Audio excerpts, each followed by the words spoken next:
6:48 na ng umaga, nakatakdang itatag ng Persons with Disability Affairs Office o PDAW Kawayan ang Sheltered Workshop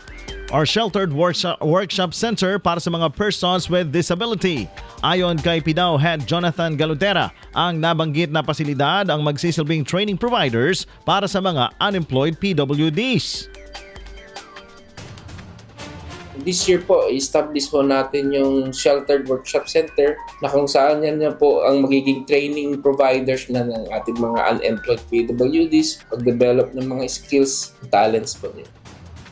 Bukod dito, sinabi ni PDAW Head na maaari rin itong maging livelihood area sa mga araw na walang isinasagawang training. Sinabi pa nito na mayroon na silang lugar para maging Sheltered Workshop Center at ongoing na ang kanilang pakikipag-usap sa city architect para masimula na ang design ng pasilidad. Yes po, ongoing na po yung aming pag-uusap with the city architect po para umpisahan na yung design. Actually po, yung design ang unang tititignan natin. And then after that po, endorse na natin sa Office of the Mayor po para sa approval. And then pag na-approve na yan po, continuous naman na yung construction. Isinasagawa na rin nila ang validation sa bawat barangay upang masiguro na accurate ang data upang malaman kung sino ang mga prioridad na mabibigyan ng naturang serbisyo.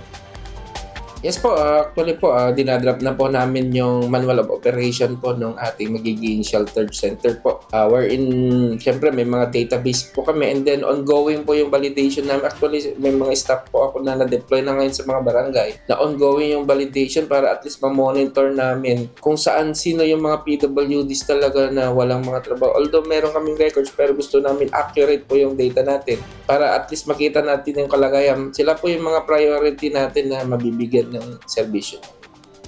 Kumpiyansa naman si Ginoong Galutera na malaking tulong ito para makapag-develop ng mga skilled workers na PWDs. Dagdag pa rito, mahihikayat rin nila ang mga employers sa buong lungsod na kumuha ng mga skilled workers sa kanilang opisina. Alam natin makakatulong kasi ang problema po ng person with disability talaga yung employment. Kaya ang gagawin po ng city government po, magde-develop tayo ng mga skilled workers, ng mga PWDs. Actually, yung sheltered workshop hindi lang po para ma-employ sila dyan sa ating center but encourage natin yung mga employers sa ating syudad ng Kawayan na kung saan pwede silang kumuha ng mga skilled workers sa atin. Si PDAW Head Jonathan Galutera. IFM News.